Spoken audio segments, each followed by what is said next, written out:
L'Europe concentre toujours le plus grand nombre de décès du coronavirus.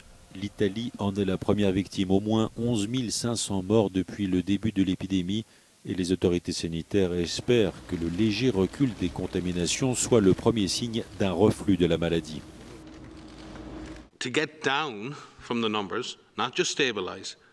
Il faut redoubler d'efforts en matière de santé publique pour faire baisser les chiffres. Ils ne baisseront pas d'eux-mêmes. Il faut les pousser à la baisse.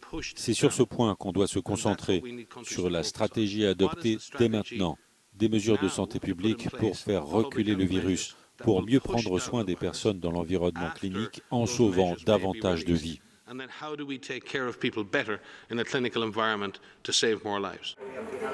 L'Espagne enregistre ce mardi 849 morts en 24 heures, le plus lourd bilan depuis le début de l'épidémie. Madrid espère néanmoins le pic des contaminations bientôt proche. La France continue d'enregistrer une hausse quotidienne des décès, 418 en 24 heures, plus de 3000 morts depuis le début de l'épidémie.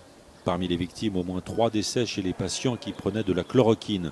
En attendant le résultat des essais cliniques, les autorités sanitaires appellent à la prudence.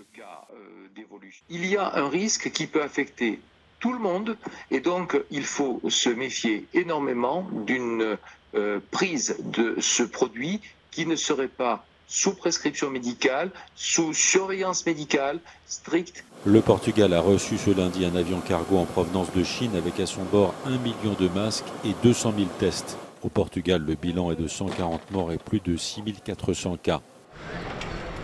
Le gouvernement britannique estime que la courbe de l'épidémie suit celle de la France. À ce jour, le Royaume-Uni a enregistré 1408 décès.